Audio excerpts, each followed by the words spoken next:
Hello and welcome back to the Stronghold. I'm the Magi and I'm here today to say welcome to the Steam community to MtG Arena. Well, more importantly, on May 23rd, Steam is going to be added as part of the Arena community. And I'll be honest, when I first saw this update, I really thought, okay, great, that's another way to download the software and really has no impact on me as a player, much less for the broader budget community.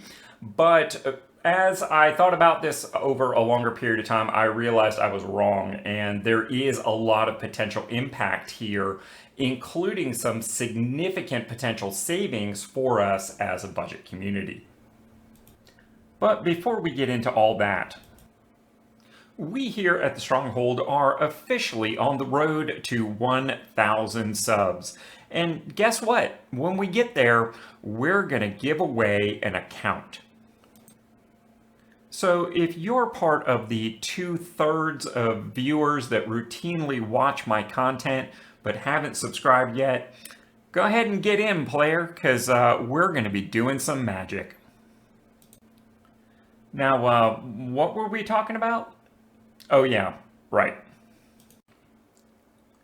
All right, so Steam is going to be joining both the Apple Store and the Google Play Store as a digital vendor for MtG Arena through its various formats. Obviously, this is going to come down to how you physically interact with the game through electronic devices, whether that is some form of Apple computing, handheld, desktop, laptop, whatever, an Android-based interface like Chromebook or any of your mobile devices. Well, actually, I shouldn't say any of your mobile devices. Mine, for instance, is too old for Arena to be offered. And of course, Steam is going to be here for most of your PC-based computing, your desktops, your laptops, anything that doesn't have that fancy Apple logo on it, basically.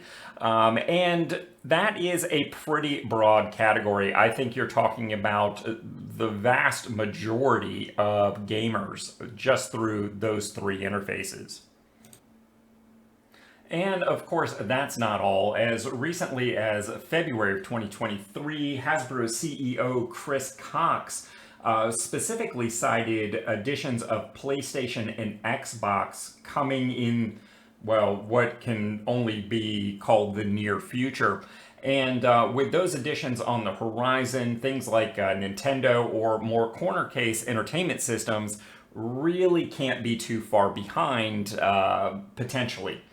And what do all of these things have in common, be it Steam, Xbox, PlayStation, the Apple Store, the Google Play Store? That's right, they all have their own digital storefronts.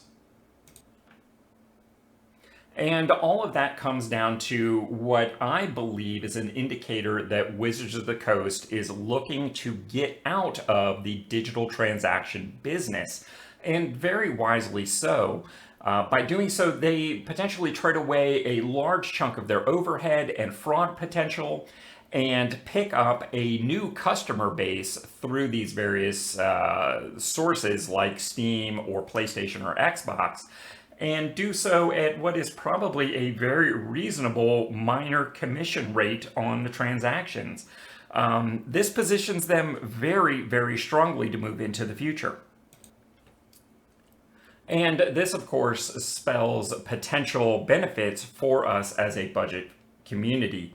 For instance, the Google Play Store offers its own reward incentive as well as a way to earn in-store rewards for minor surveys and things of that sort, all of which are added value for us as a budget-conscious community. Now, what else could these changes mean for us? Well, to answer that, let me tell you a story about Timmy, who recently celebrated his 12th birthday. And his great Aunt Sally, who is equal parts wealthy and clueless, sent him a birthday card, which was probably age appropriate for someone about half his age, but that card also contained a shiny new Xbox gift card for $100. The problem, of course, here is Timmy's a PlayStation guy and doesn't play Xbox, and he doesn't know anybody who plays Xbox. So rather than risking alienating dear Aunt Sally, Timmy's parents got involved and assisted him in doing some transactions with reputable third-party vendors for gift cards and helped him turn that Xbox gift card into a PlayStation gift card with very minimal loss of value. They, of course, the third-party vendors, are going to turn around and sell that gift card at a discount to wise consumers like ourselves. And don't be fooled, big box retailers are all in on these gift card transactions too. They are more than happy to earn small commissions on what are basically painless and cost-free transactions for them. And very often they are offering incentives for you to do so, especially since you're already there buying your whatever. In fact, around me, places like Sam's Clubs and Costco, it's not unusual to see a 10% cash on the barrel discount for various gift cards for things that are right in line with us and generally fall into the entertainment category. Other retailers, like the largest grocery supplier in the US, routinely offer discounts and incentives, giving you discounts on things like gasoline or groceries, things that grown-ass adults need to buy anyway. And wait, it still gets better, because whether you are buying those Steam, Apple Store, Play Store gift cards through an online vendor or a local retailer, you can make those purchases using your credit card. And whether you are a miles person or a cashback person, it is not hard to incentivize those purchases. For instance, cashback cards can range anywhere from 1% per transaction as high as I've often seen 15% offered to highly valued customers. Now, of course, the average is more like 3% for good customers, but those small incremental incentives tend to add up. Additionally, most credit cards in the US can't start charging you interest until they have both billed you and you did not pay the charge by the due date.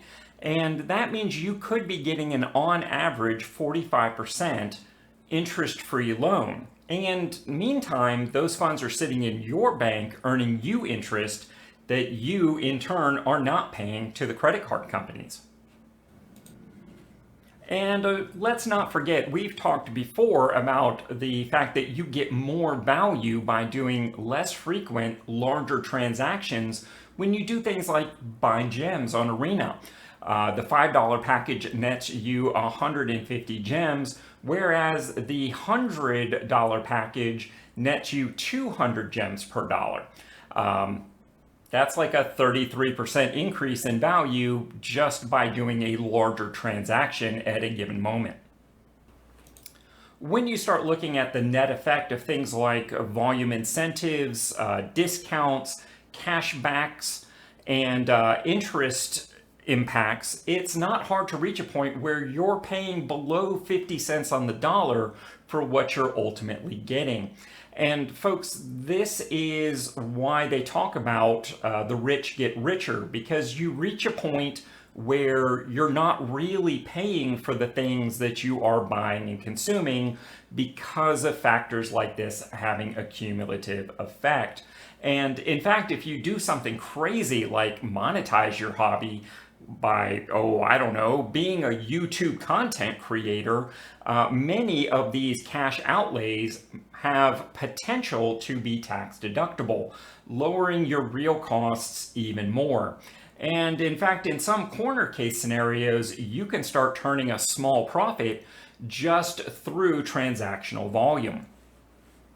And in fact, one of my long-term goals for the channel and our community is to become the, well, Mr. Beast of sorts for the arena community and give away absurd amounts of prize support out to you, the community. So if that sounds like a good idea to you, make sure to do all those YouTube things, because hey, that's how we get there. And folks, before you go, make sure you subscribe to the channel so you don't miss out on a thing. Because I know I can't change the magic economy all by myself, but I think we can.